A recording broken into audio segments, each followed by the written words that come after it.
Hello, Jacques and Roxanne. Can you hear us? Yes, we can. Hi, everyone. We're going to do a lecture of Jacques on applied relativity and other tools that he talks about. It's about 45 minutes, and then we can do questions along those lines. Okay, I want to talk a little bit about relativity. Relativity, they call it the theory of relativity, and I believe Albert Einstein put forth concepts related to it. I don't think it's a theory. Oh. It's a theory of relativity.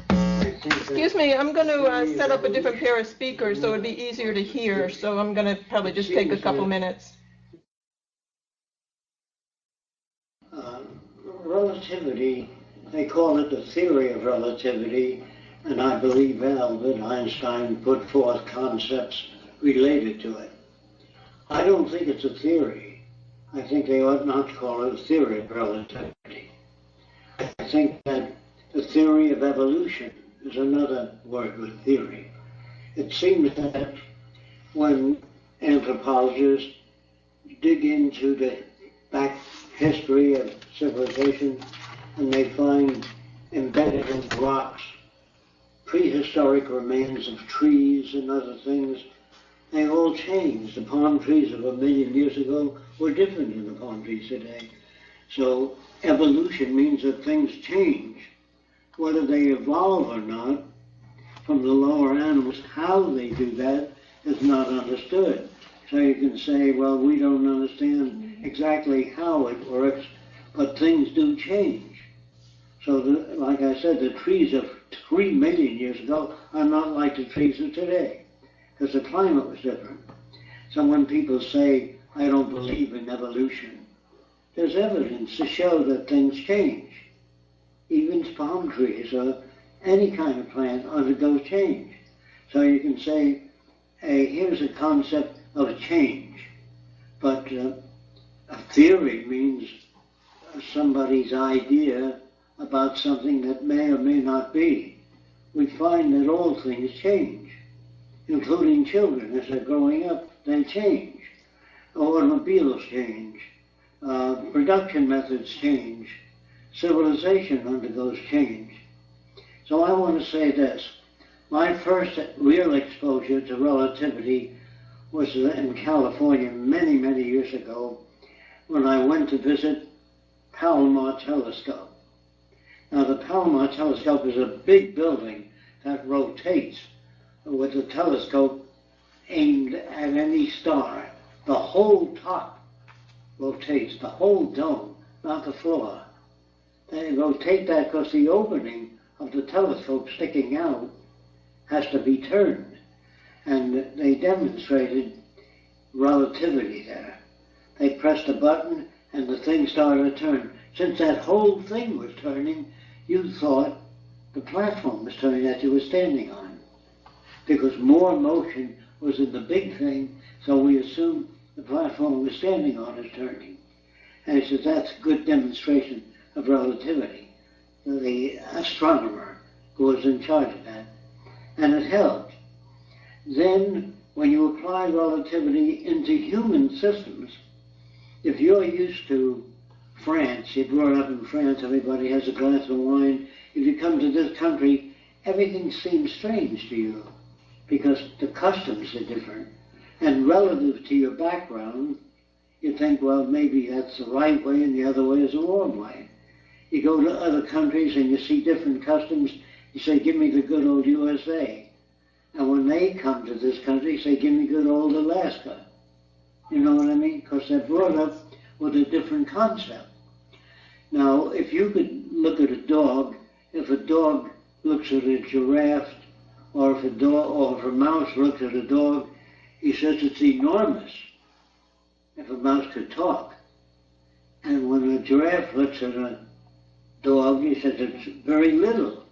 They're both telling the truth relative to their position of observation. Is that clear? That's why the word truth is very shaky. And we used to say the lion is the king of beasts. But really the virus kills lions and whales and people, so maybe the virus is the king of beasts. We talk of things as though they were true. And that's why semanticists introduced terminology like, it seems to me, which is very good. It seems to me that a dog would appear small to a giraffe. That's the truth, if a giraffe could talk. Now, if you can put, which I did years ago, I put a prism in front of a dog and then another prism near the feet of the dog, so the dog gets a ground view of other animals. In other words, the vision comes from low. And when I put a dog the same size as the dog, it looked enormous because he gave me the ground view and he backed away. Do you understand what I'm saying? That is relativity applied. Now, they say that a bear stands up to look larger. He doesn't stand up to look larger. He stands up, period, when he sees a person. But man edits what he sees. He says the reason for the peacock's big display of feathers is to attract the opposite sex. The peacock responds a certain way. The opposite sex responds a certain way to that. But it's not there to attract the opposite sex. That's where relativity comes in. People say we have ears to hear with, tongue to taste with, nose to smell with, and eyes to see with. Now, all that sounds very acceptable to people that are not highly disciplined in language. But if you're highly disciplined in language, you ask a person whether they really believe that. And that's where I said to a guy who was a doctor who said, we have eyes to see with. So I brought him in a dark room and said, see. He says, I can't unless you turn the lights on. Then you don't have eyes to see with. You see if there's a light. Some people can see better in the dark, but it doesn't mean absolute dark. If it's absolutely dark, the doors are closed, you can't see. And if you got a cold, it's difficult to smell. And if you have punctured eardrums, you can't hear. But hearing helps people survive. If I'm crossing the street, talking to somebody, I can hear a Mack truck coming, and my head will turn. But if I lose my hearing, I lose my senses in that area. Is that clear? And if I lose my hearing, or I'm blind, I can't tell when to cross the street, because I can't hear traffic coming. So I'm less equipped. Now, the more you know about relativity, you can understand when a person says, I'm a Greek, I love Greek music, I can't stand American music. He's talking about his environment. When the guy says the Greek music is truly beautiful, that's because he's been heavily indoctrinated in Greek music. But what he thinks he's talking about is the truth. He doesn't know that, all the Greeks they hold hands on shoulders and dance in circles. And when the Greeks feel good, they hold shoulders and they dance in circles. And so that is a different kind of people. They have a different feeling. They are better people. They have a deeper feeling. He's talking about his own land. That's where relativity comes in. Behavior and values are relative. Now, when I say the artist, the painter, the artist, musician, is more inclined to accept metaphysics than a physicist. Do you know why? Why is an artist more inclined to accept metaphysics? Lack of training in science. Yes, lack of training in science. Do you have any other concepts? They have no platform. Anything goes. Which I guess is a lack of training in science. Well, they say they like art. It's a feeling tone. It's an emotional tone. It's more emotional than it is physical. The artist says, I love to paint. Well, if he was a shoemaker, he'd like to make shoes. And if he's a sculptor, he loves to sculpt. And so they think it's real. Like Picasso, they look at his work and say the man is a genius. Somebody hyped that kind of stuff. and somebody made it popular. When the king is told that he was put here by God to rule over society, he likes that. Makes him feel good. But if you say, look, the king is just another guy that sometimes makes mistakes, sometimes he doesn't, then the public will not respect the king that much. If you say, well, look, sometimes the king does the right thing, sometimes he's wrong, he's a human being with limited information, he can't make absolute decisions. If you did that to the public under that king, the king wouldn't have no authority anymore. So he has authority. When the king makes a statement, everybody listens because he's considered important. But they don't say, I wonder what he's saying, if it can be verified. They don't ask those questions. He's the king, he must know what he's talking about. Or if a guy is a senator, he must know about how to manage government. Not necessarily. That's why is news managed? Why don't they give you all sides? The Nazi viewpoint, the Spanish viewpoint, and more. Because you can't keep soldiers in line if you gave them the viewpoint of every other country on the news, especially when you're at war. You say General Thompson made a terrible mistake. He sacrificed 3,000 people on the beach because he didn't know how well armed the enemy was. Well, that general would be arrested. They say, you had no right making a decision unless you had all that information. But they don't put that out on the news because it makes the army look bad. Anything that would make the Pentagon look bad makes people lose confidence in the Pentagon. Do you understand that? And if people lose Pentagon confidence, they don't make appropriations for them. Do you understand that? So people don't deliberately get up and falsify information. They falsify information when it threatens their authority. Is that clear? So when you say, well, why do people do that? Because they have a certain command of respect. And if you find out that Fresco molests sheep, you put it out there and they stop listening to me. Even if I molested sheep, even if I did that, it has nothing to do with what I say. If I say the truth in certain areas and you get mad at me, you say, the hell with Fresco. His ideas may be all right, but in some areas he's not well versed in. But when you drop a whole person because he has 6 wives or 20 wives, that's wrong. If a person gets up and invents mathematical formulas, but he has an addiction to 20 wives, and he has eunuchs protect his wives, they can't have sex with him because he removes their testicles. And he does that as his own insecurity. You understand what I mean? People put bars on their windows because they don't want people to take things from them. They feel there's a lot of people out there that would remove things without permission.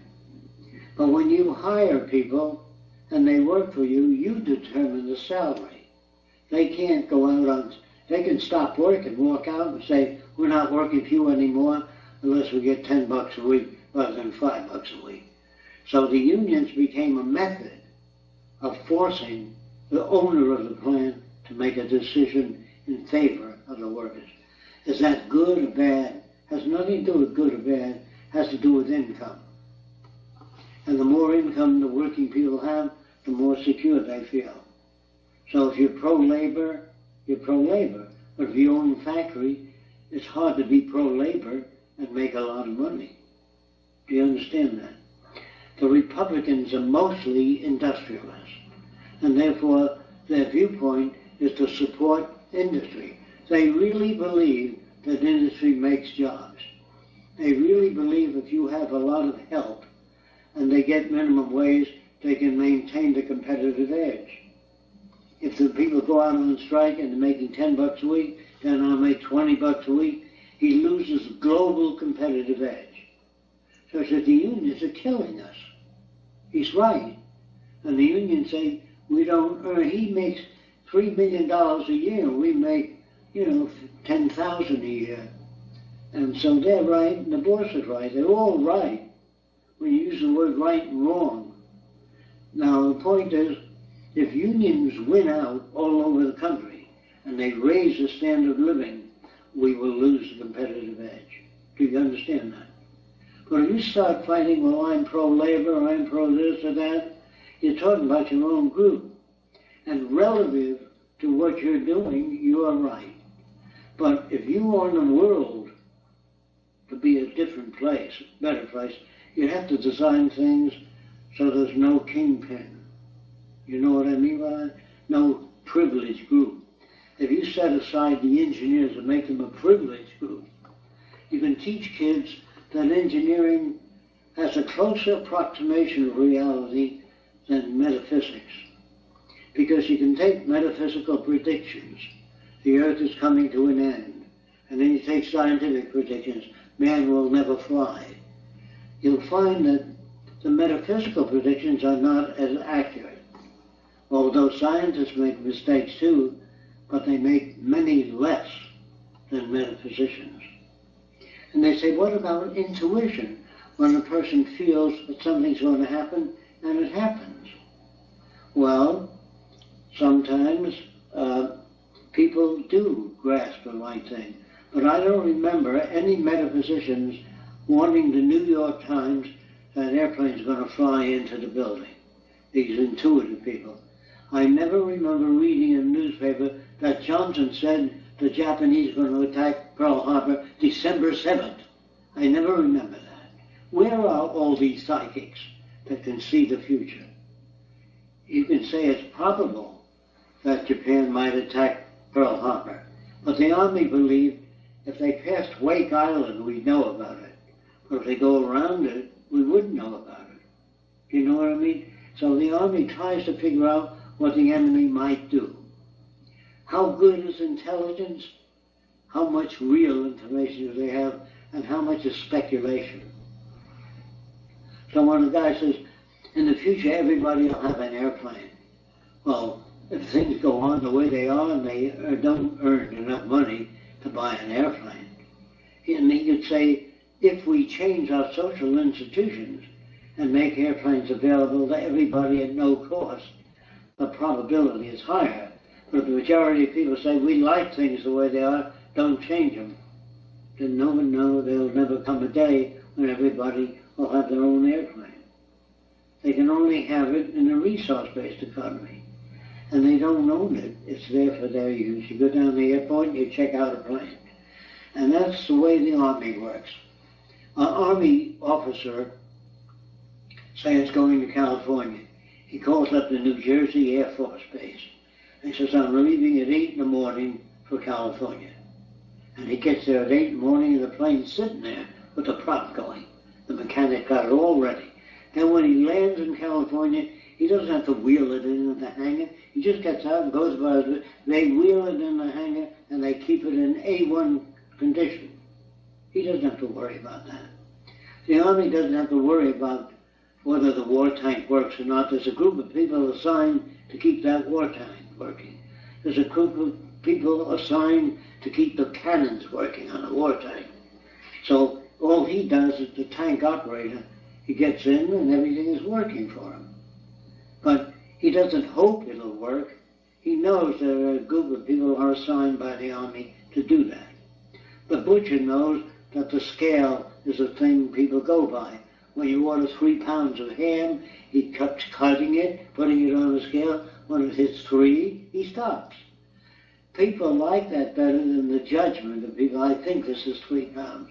The butcher is inclined at nearly 3 pounds to say it's 3 pounds. The guy buying it would like to see bigger cuts.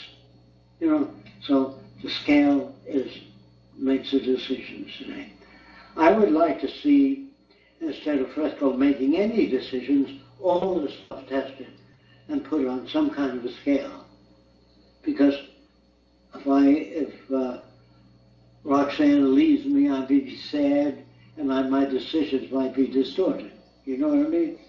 So human beings fluctuate. You know what I mean? Their judgment fluctuates depending on how they feel, whether they're physically great or hungry or deficient. Their values change. So I would like to see a machine government only because the values don't change. They're out in the agricultural belt, they're in the soil, they measure the water table, and they say it's going down every year. That means in so many years the plants will die if they don't have access to water. I like that system best, rather than what do you think, what do you think. So relativity tells us that all things are relative, that there's no absolute. Now, when you say there's no absolute, you run into a problem. If a guy falls off the Empire State Building, you can say he absolutely will die when he hits the ground. That's absolute. So when you say nothing is absolute, they mean when you talk about the world as being a certain way, it may or may not be. But when you say nothing is absolute, then it becomes unrealistic. Because certain things are absolute. If a tree falls on your head, you're absolutely God. Do you understand what I mean? So there are absolutes. But if a person locks their frame when they talk and they say, if you fall out of an airplane without a parachute, the probability is that you'll die. So I read of an unusual case in Russia where a guy fell 2 miles without a parachute on a slopey mountain that was loaded with snow. And he went down and slowed up and he lived. It's a very unusual case. But you can say it's most probable that people falling out of an airplane in the summertime, not where there's a slow mountain. If you precisely state the conditions, you're closer. But you can't say man will never survive a fall out of an airplane. You could say in most instances, without a parachute, man will probably be injured severely. Do you understand what I mean? When I read that Russian thing, I then wondered if a man fell out of an airplane a mile high and he fell in the ocean. Well, at the speed you fall, the ocean becomes solid. Because you can't penetrate water at 300 miles an hour. You hit the water and it's solid, like a rock, and it's like concrete. But I didn't know that. When an airplane crashes into the sea, it doesn't go right into the water. It stops and the wings break off and everything else. Water is only soft under certain conditions. If you hit the water with your hand, you can do this. Real hard, it'll stop at the water surface and you'll injure your hand and be bleeding all over. But if you push your hand slowly, you go right into the water. So is water dangerous? It depends on the whole situation, how fast you're hitting the water. That's where relativity comes in. It's all relative. So all our judgments, some people don't know the difference between relative judgment and other experiences. They don't have those shades of gray. They say water is soft, and a person that hits water is very hard. So it depends on the conditions. Like I said before many times, they say that Jesus walked on water. Well, the mosquito would say, we've been walking on water for years. Mosquito can walk on water because their weight is so light. And if an ant falls off a building 50 stories high to an ant, he doesn't become injured. He falls slowly due to the air. And an ant says, so what? You know, so relative to an ant falling off a tree, he's just so slow and his weight is so little. If he was made of mercury, he'd splatter over. You know what I mean? So when you start thinking in relative terms, how does a fish know when to go right or left? You know, you see a whole bunch of fish moving this way and that way. When does the fish say, hey, I gotta fly left, or a bird? They all seem to move fast in one direction or the other. It means that when you dissect a bird, you'll find that the optic nerve is connected to the wings.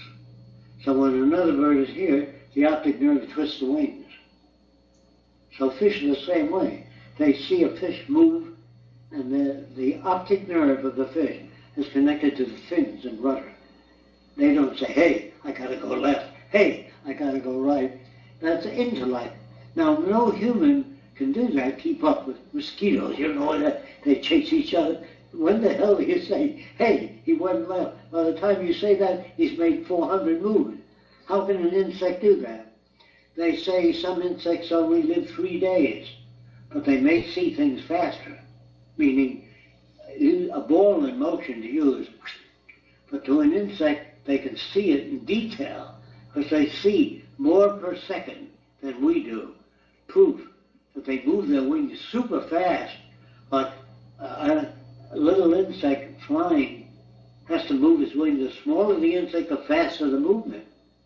And people say, if you're trying to figure it out, insects don't have enough wing area to beat on the air. But if they move it fast enough, and do they move it or is it moved? Does the insect respond to environment or is the insect making decisions? I think I'll fly with a flock. They fly with a flock, the birds. They don't say, I think I'll fly with a flock. Do you know what I mean? And if fish behave in unison, they will go to the right or left. The ichthyologist that studies fish thinks that the fish make a bigger mass, so the sharks see a bigger mass and they won't attack the fish. They think that animals do that for that purpose, to look like a large unit when all the fish are working together. You know what I mean? Just say that it seems that fish do that and some fish swim away when there's a larger mass. But don't say they do it to appear larger. Some animals spread their feathers out so they look larger and meaner. They say that's why animals look ugly. They have fangs and horns, so they scare another animal doesn't say, he's terrible looking. They don't, that's a human projection. And humans project like mad, and that's why they kill each other. They believe, if you ever brought up in a society that you know has 15 gods, because that's the way they brought you up. When a guy comes to town, there's only one god, that guy doesn't sound right to you. You say, what are you, a troublemaker? An agitator? The guy said, no, I really believe there's one God. He says, I really believe there's 20 gods. Who's right? They're both full of shit. But if you brought up that way, it seems right. The way you tip your hat to a lady. In the old days, people used to tip their hats to ladies. Did you know that? When I was a kid, it was normal. I haven't seen a guy do that in years. And a man always opens the door for a lady in a car. If the lady doesn't open the door, that's gone. But one person uses a word like right or wrong. Is it right or wrong? All I can say is there are more efficient ways of doing things. And as time goes on, we probably will learn more effective ways of doing things that correlate with the real world. But you can't say that man should open the door for a lady. That's the right thing to do. You can say that's a custom of a given area. Is that clear? So these are the tools to think with. If you try to think about man without those tools, like relativity, values are relative, you can say that the floor seems to be moving, but I really don't know. You can say that.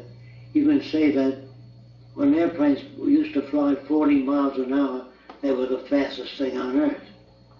But when they fly 4,000 miles an hour, people would say, we can never stand that. We can if we slowly accelerate. You know what I mean? If you pick up speed slowly, if you try to go from 50 miles an hour to 4,000 miles an hour, the guy would flatten out against the speed, just like falling, if you shove the guy too fast. So rockets travel as fast as man can stand it. If it travels too fast, he'll collapse on the floor. You know what I mean? When an airplane turns in the old days, you can make an airplane turn faster. The guy's blood rushes down to his feet and he conks out. And the higher you go, the more oxygen you need, because the oxygen content is diminished. But they found out that oxygen caused the teeth to become loose, and you tend to lose your teeth. Flying altitude a great deal. There's no way to know that until people begin to lose their teeth. And people say, of course, we can't fly high with a lot of oxygen, because they learned that. But if you hadn't learned that, you'd say, I've learned something new. That's what I mean when I say no human being makes a mistake. They can't know what to do in the old days. They can't know that a blunt piece of wood will not go into the animal. But if they break off a branch and it's broken with a wedge, it goes in the animal. So they sharpen things. But they can't know that before trying something. So that's what I mean by man never makes a mistake. But if he learns new things through experience, he can apply that. Science tells you that if you went to another planet and it was 6 times the gravity of the Earth, the guy said, let's go for a walk. You say, no thanks, because to lift up your leg, it weighs 100 pounds, it's 600 pounds. Do you understand? So nobody goes for a walk. And all the laws of designing buildings, of thick base, you know what I mean? And you say, Jesus Christ, look at the shape of the buildings here. They're not wrong. They're in accordance with the laws of that planet. So when you measure things on Earth, you're measuring things in relation to man. Do you understand? But if a guy comes from another world and his legs are that thick, and his bones are that thick, like a dinosaur, he said, well, in our world, gravitation is, here we can bounce around. It's strange. And so when man writes scientific laws, they're based upon the effects of environment on us here. When a guy says, what is the truth about things? It's a ridiculous question. You know, what do people do on another planet where things are much heavier? Where there are some planets, they say, that their gravity is so great that if you landed there, even if you could land there, you'd flatten out on the Earth into a blob, because the gravity is so great, it'll pull you right down and flatten you out. You know what I mean? Can we go to those planets? Oh, gee, we have to develop very different systems. I won't say no, but we'd have to develop very different systems. But I think that evolution is like the first fish that crawled out of the water, the lungfish. It could breathe underwater or out of the water. It crawled out of the water because it was able to. That's why I say in the future, if a living organism went into the sea, they'd change their shape and swim away like a fish. When they came out of the sea, they'd have legs and walk around like a man. That's what evolution is, but it happens over millions of years. But if it happened instantaneously, if you lived 1/10 of a second, there'd be no waves in the ocean. The ocean would be frozen like that. If you could see 1/10 of a second, there'd be no motion. No trees would move in the breeze. You know what I mean? They'd be stationary. So you would write about your world. It's a stationary world. And we can't write about the world. We can only write about our impressions with our receptors. Do you understand that? So if you ever become a truth seeker, you'll stop learning new things. Because it stops you. You think that everything you measure is the way things are. I know they're not, due to experience in that area. So I would probably guess that a mosquito sees things very fast. He can see the wings in another mosquito in different positions. His images per second are fast. You see with a fuzz, you don't see insect wings moving. You just see a blur. You know what I mean? Like you see a fan that just cuts the image value in lighting, and you stick your hand in a fan, you feel it, but you can't see the blades of a fan in motion. So when I worked at the aircraft factory, some guy brought in a strobe light, and they use it differently than we do. The strobe light goes on every time the helicopter blades are facing you. It goes on. It doesn't go on. Well, when the blades face you, it goes on like duh, duh, duh, duh. So you always see the blade in fixed position. And when the controls move the blade, you can see the control shove the blade, because it photographs all intervals in the rotation which we can't see. All we see is a fan blur. You know what I mean? With a strobe light, did you ever have a strobe light where you can vary the interval of the lighting? You can stop a fan in motion. It seems like it stops. Whenever they photograph automobiles on television, the wheels seem to turn the wrong way. Have you noticed that? Because the lighting is not synchronous with the wheel. You'd have to make your lighting synchronous to make the wheel. You can make it go faster or backward, anything you want by lighting the wheel. Every time this focus in this position or that position, if you turn the light on, it'll look like it's going backwards. So we have another thing. The bigger you are, the more slowly you move. Dinosaurs never ran. You know, they went faster, and the bigger you are, the more gravity affects you. But if you're very small, an ant can move like 200 miles an hour relative to its size. You've seen insects run across these little lizards here. They run across the land. But if he were big, he couldn't run that fast in a gravity field. So when you say, what's the best way to be? Well, if you can, somebody once suggested this, if you can breed human beings genetically so they're this size, one loaf of bread would feed people for a year. You know what I mean? But cats and mice would eat people. So you've got other problems. So our size and survival depends on our size relative to other animals. If you were this size, you'd be picked up by the birds and eaten, carried away. So if you made people smaller, there's a negative consequences. You could fall off a building if you're this size and get up and brush the dust off. But you wouldn't live very long. Every goddamn insect, when you're stung by a bee, you'd be dead. And when a mosquito lands on you, you know what I mean? That's what relativity is. So if we go to another planet, it depends on the conditions of the other planet. We may not be able to survive.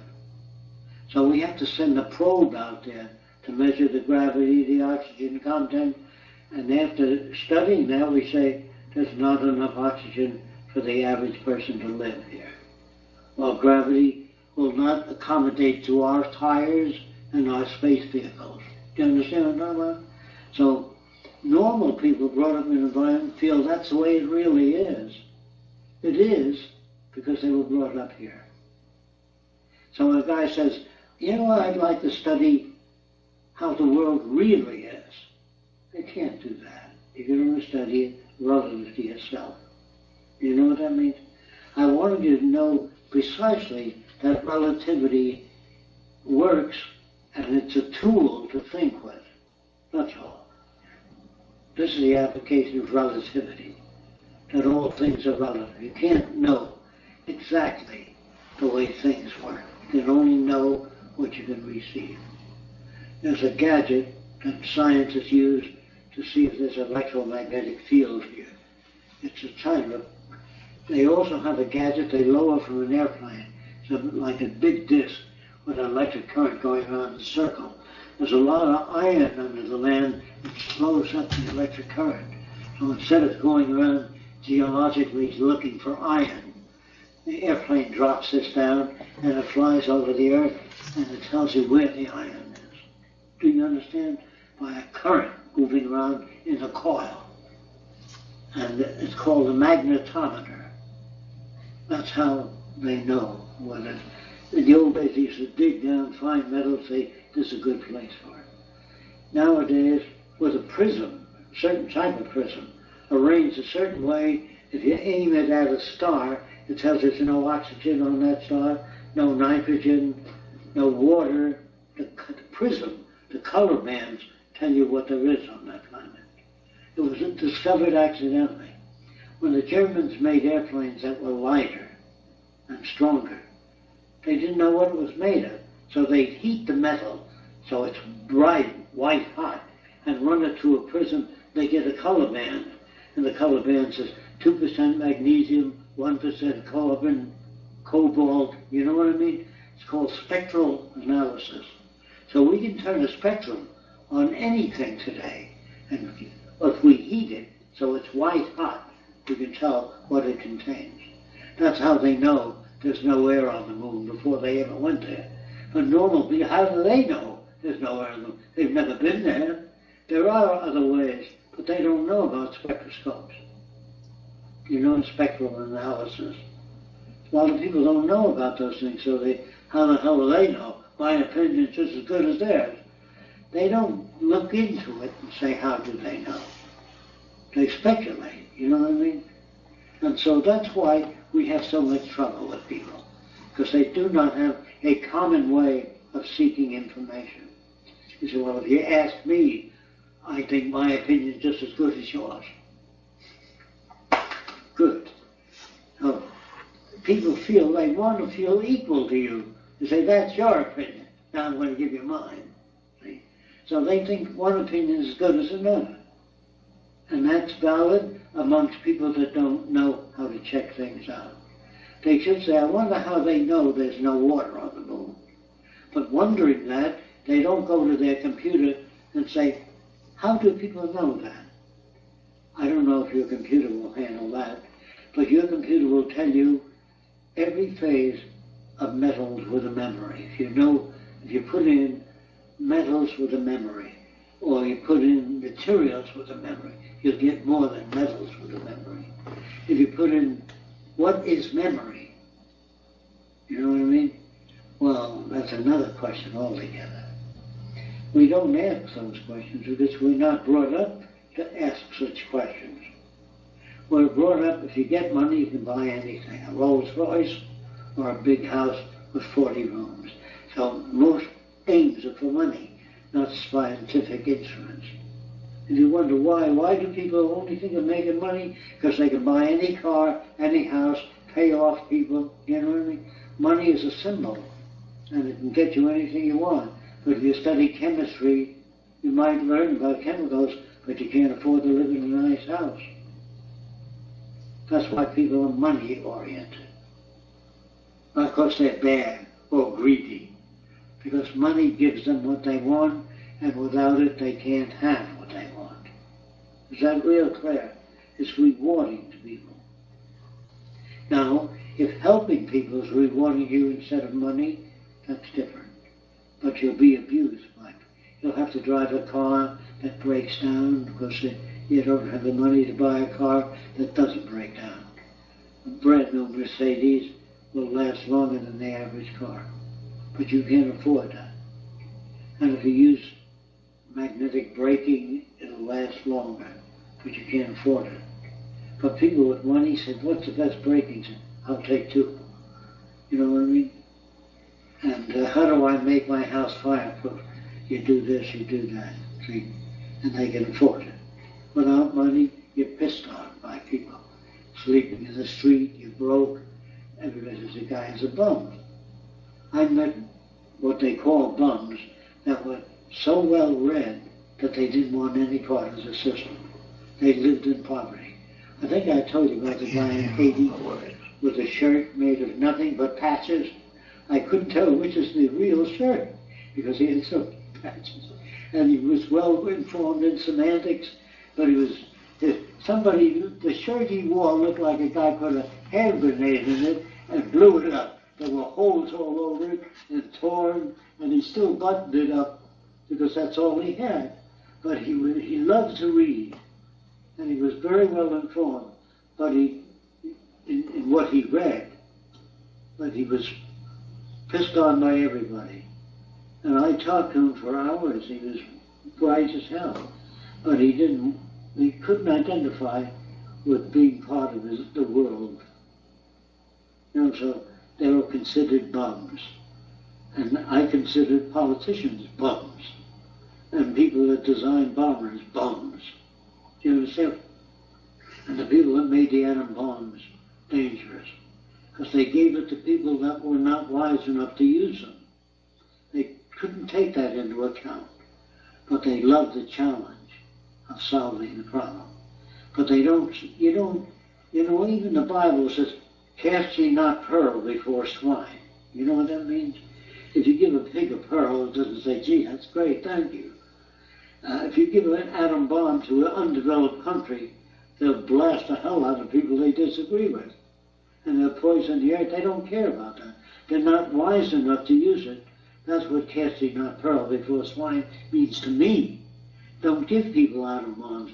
Don't give people bombers unless they learn to live together in peace. Then you give them airplanes and other spectroscopes and things like that. So when you educate kids in spectral analysis and magnetometers and all the things they don't know exist, they will not make their own conclusions. They'll say, let's put a spectrometer on that and try to find out. They don't even think that way today. They think man will always be greedy, no matter what you do.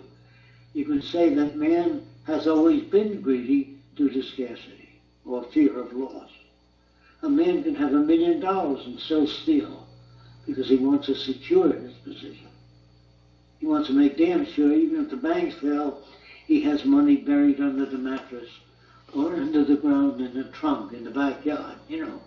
People are insecure because they've known banks to fail, and all their money that they put in the banks is gone because the bankers called other bankers and said, hey, we're going to sell out, we're going to close down in 3 months, take your money out, to their friends in the banking business.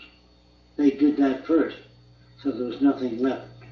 Even though a guy worked all his life and saved up $800,000, when the banks failed, they were lined up outside the banks demanding their money. I said, we don't have it.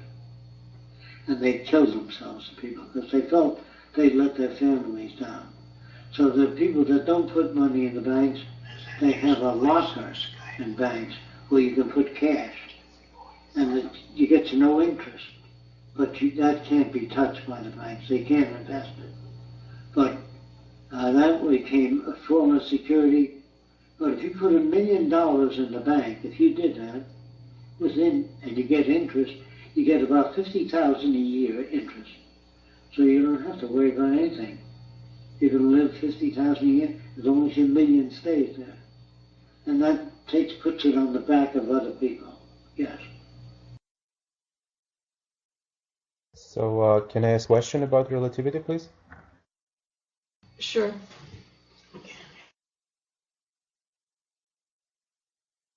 Okay. Would you agree that people in general have problems with relativity for the same reason that they cling to religion? Because uncertainty of relativity takes away the comfort in easy recognizable patterns.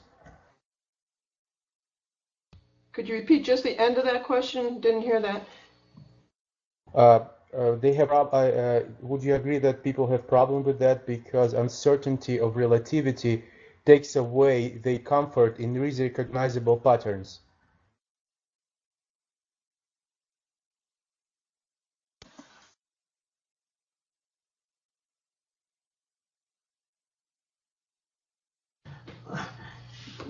They just don't have information that would enable them to understand things. Relativity gives you a viewpoint that's much more flexible rather than absolute. Any other questions? I'm sorry, I didn't hear the answer for that. Can you repeat it, please?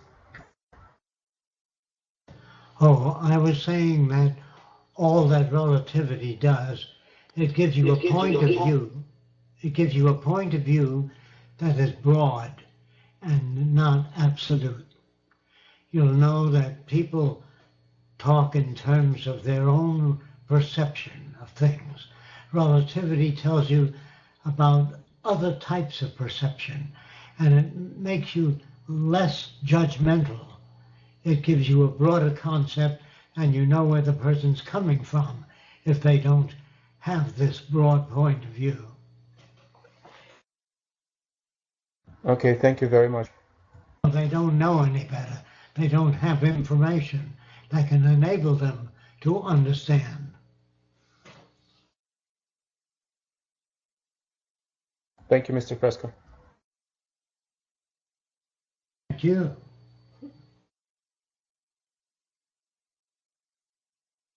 Well, how do we decide on what we make more efficient?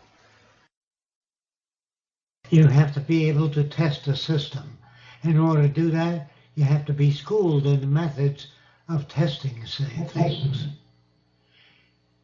Like a chemist knows what to look for, the average person doesn't always know what to look for. I see.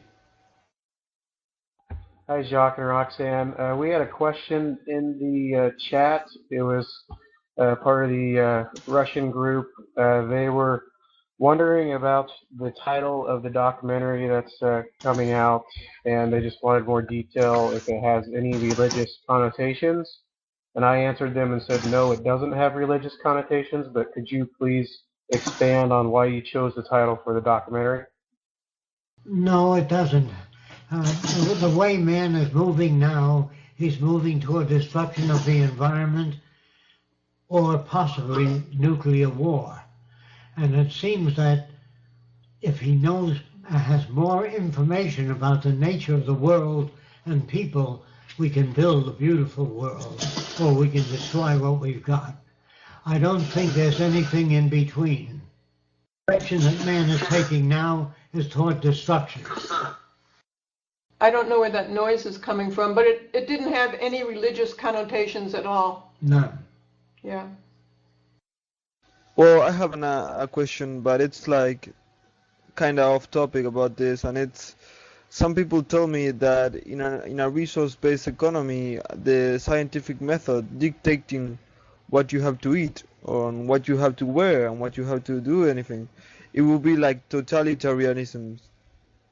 What do you have to say about that? No, they suggest certain foods. They don't dictate policy. They merely inform you as to what's necessary to maintain the optimal operation of the human body. Well, from information that they've ascertained over a period of time, they make recommendations. They do not order people to do things. If you take something like fashion today, what dictates what you wear is sometimes what the trend is that month or every few months. Like they have different colors that they wear. If it was blue and green last few months, it changes to orange and white the next month. So if you're not in fashion, you have to continuously buy. So you keep the market going. That's a totalitarian point of view in some ways today, but it's not for your well-being. It's for the well-being of the few who are controlling the industries and making the money from it. I have a question about migration. My question is, when there are no borders and there are no countries, what prevents the people to mass migrate to more pleasing climates? Because even though the houses and everything is substantially equal to each other, some climates and some countries are still more pleasing to live in. I think that in the times of the resource-based economy, there'd be so much interest in every area. I don't think there would be a preferential area. Some people like change of season. Some people like the tropics. Some people don't like the tropics. They like skiing and they like ice skating. So we don't have that. That's not a real problem. That's a projected problem. When you inform people as to what's available in different areas, there's so many opportunities in so many different areas that there'll be no flocking to one place, as a lot of people imagine. Because some months of the year, for example, in Scandinavia and in Sweden, you have days with only 1 or 2 hours of sunlight. And if you compare that to, Los Angeles or something, this would mean that for a lot of people, it would be more appealing to live in such climates. When you're involved in scientific research, you don't concern yourself with 2 hours of sunshine. It depends on what people are doing. If they're making the world a better place, they don't mind those differences. But I think that population could take certain amounts of people spreading out in different areas. If there is that type of condition in the Scandinavian countries, they might not want to live there. But I always said that the say in Florida, most of the people live on the coast because it's prestigious to live on the coast. But in the middle of the state, I always thought that the cows had the nicest land in Florida. So there is plenty of room throughout the earth to have people live in areas that are more comfortable in certain times of the year. They will choose whatever the institutions tell them about. If the institutions will tell people the advantages of living in certain areas and the gains in certain areas. So I would say that people would be more balanced rather than preference deciding where people will go. They will be more balanced. They will look into the overview, not a single point of view. And I think that even though that many people would prefer living in a sunny state, so to speak, there are also many who like snow, who like being in a region where there's only 2 hours of sunlight a day. And this will also balance, I think, once people have the opportunity to choose based upon their own feelings, what they think they need to live a good life. You know that in Japan they have put buildings where you can go skiing in the summertime. You can make all those things available to people. You can take, in the tropical regions, you can produce a building that's well insulated, and you can have ice skating there if you want it. You see, with technology, we can overcome those problems very easily. And also traveling will be much easier, so also in this area people would have a bigger choice. Yes. I have a question, please, Joe. Go ahead, Craig. Okay, though we are currently within a monetary system, would Jock agree that the following would be considered productive activities towards facilitating a transition into a sustainable future and a resource-based economy? Number one, transition to use of renewable energies. Number two, more efficient resource and waste management. And perhaps most critically, number three, increasing use of automated systems in agriculture, manufacturing and service sector. No, a resource-based economy has a totally different philosophy than the standard approach today. It's a very different system, and people would have to be educated along the lines of a resource-based economy. I'll explain your question to him. I don't think he heard it because I was saying it when you were talking. No, it's not, because if you design a car to last for 20 years, the automobile industry would starve to death. So they'd like to design a new car every year. They'd like you to change your fashion more often. They'd like you to change your clothing, your housing systems. So the more people change, the higher the purchasing power, the greater the profits. It's a totally socially offensive system. And if you automate today, then there's a lot more suffering as well. They can't accommodate that. No, nothing in a monetary system would be good. In It terms would of the hurt a transition. group of people. The electric car would hurt the people who invest in oil platforms. You see, there's nothing you can do today that would not offend other people. If you made cars of the memory metal and you dented them and the car would go back and straighten itself out, the people that repair cars would be resentful of that system. In terms of transition towards a resource-based economy, and I had a question. If we discovered nanotechnology, would that be a good transition? Not for banks. Well, I mean, in this system. They won't let it happen. But they can to discourage you from using an electric car. They'll spread whatever lies they have to, just as the Democrats and Republicans spread lies about one another if they feel threatened. It'll accelerate the change rate. yeah, I was just asking if But the suffering will be great if then people are not prepared for it. yeah, he's talking about the development of nanotechnology In a monetary system. will accelerate the rate towards a resource-based economy, but there would be more suffering as well. Yes. Okay, what was the other question? It was only that. I thank you for that answer. That's given me a great deal of clarity. I'm inclined to agree. I do question whether that level of suffering is avoidable, and my primary concern is to speed up that transition. Thank you. I have a question here from somebody in the audience. Does the Venus Project have a program to train trainers? Yes, we do. Okay, if that person wants more information, where can they send an email? People have to become informed as to how the Venus Project operates. Otherwise, it cannot work. They have to be informed, just like a man can't service an automobile unless he knows how to change the valves and knows how to check the engine's performance.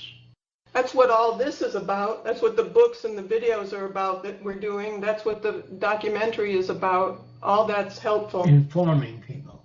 Yeah. Do we have any questions from the audience?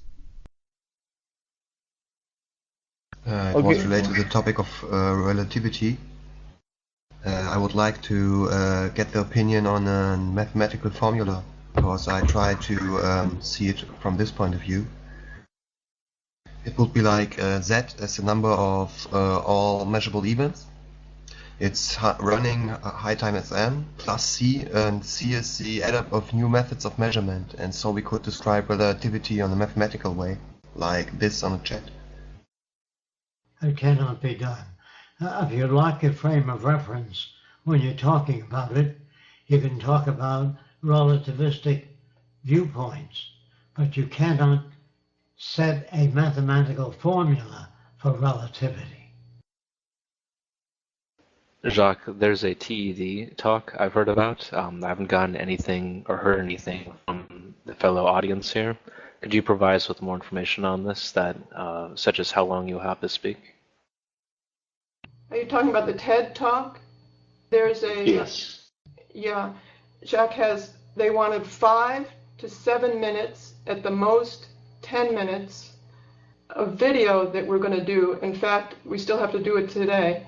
There is another TED Talk coming up in Calgary, which is about 18 minutes. I don't exactly remember the date for that, but those are the two events for TED.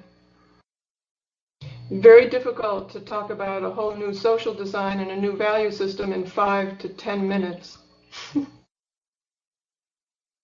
And in fact, I guess we should wrap this up because we have to work on that now. It was actually due today. I don't think we'll make that date, but probably tomorrow, but we do have some time. So we're going to go back on that.